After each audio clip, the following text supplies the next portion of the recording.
getting threatened. I'm the one that's saying they're gonna kill in the street. Say something else to me.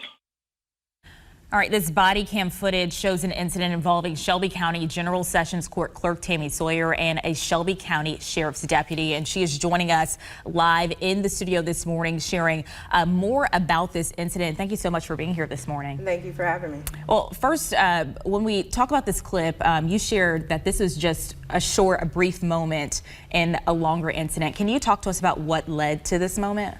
First, I want to take a second to apologize to Shelby County that this is a distraction from the fact that the National Guard will be here today. I believe that this short clip that was leaked from a sheriff's deputy's body cam, which is interesting because we still can't get body cam footage from people who've been killed by police officers in this city. But for some reason, an interaction that happened at my work was released within 24 hours. And I think those are the questions that we need to be asked. What happened is 2 weeks ago, I was threatened several times via email, social media. My address has been leaked. I've been put on hit list. And as recently as I said 2 weeks ago, we received a threat to the mayor's office and to my office that said, Tami Sawyer is very public. Hope we find her in the streets and shoot her dead. And that caused me to have to get security. And so my security usually enters unarmed. One of the people who was with me that day is a deputized person in the state of Mississippi and had his badge and his firearm and was waved through. We didn't try to break in. There was no argument about his entry. We'd actually been inside my office for about 30 minutes before he was asked to come out and speak with the deputies. He went out and spoke with the deputies. I was still in my office. I came out of my office and I came outside. I'm on the phone with Sheriff Bonner saying, what do we need to do to make sure that, everyone's on the same page about me having security in the building. We'll make sure he doesn't bring a gun since he's not deputized by the Sheriff's Department here. But I want to make sure that they can be with me when they need to be with me and that everyone's aware, because this was actually the third time that the Sheriff's Department had stopped the security guards, even with them being unarmed. And so each time there was a complaint about me having security, and I didn't understand that when it was for my safety. And I talked to Sheriff Bonner several times about this. It was the Sheriff's Department that told me I needed to stay safe and get security, which is how this happened. Yeah. And some across the county are, now calling for your resignation, including State Senator Brent Taylor. He shared that video online, and he had this to say. I understand she says that her life has been threatened. Look, I received threats too, but if I try to go to the courthouse, I'm not allowed to carry my armed security with me into the courthouse. And so, look, she ain't going to resign, although I would like for her to. And a statement from the Shelby County Republican Party says, quote, this incident is part of a broader pattern among Democrat leaders who consistently undermine law enforcement efforts. What's your response to this? My response to this is, Brent Taylor has a lot of time on his hands to attack the elected officials that Shelby County has elected. Me, D.A. Mulroy, Mayor Harris, even Sheriff Bonner when he doesn't agree with him.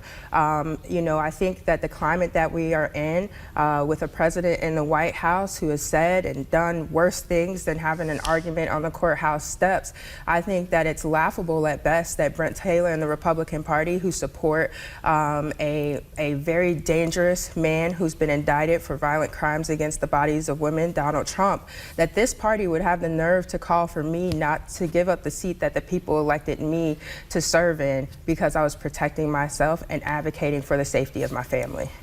And you mentioned that you think this is a distraction on what's happening today, the National Guard coming. Is there anything you can share about that? Yeah, I would love to say the National Guard is supposed to be here today. I think it's interesting that this footage was released in the last 48 hours when I've been one of the most outspoken opponents of federal occupation of our city. I want Memphis to be safe. I want to be safe.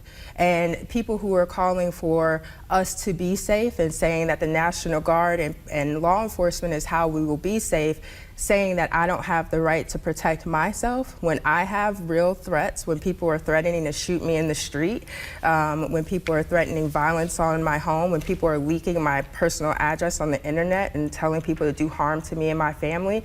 Again, it is quite ridiculous that the Republican Party that says they stand for public safety would say that I can't protect myself.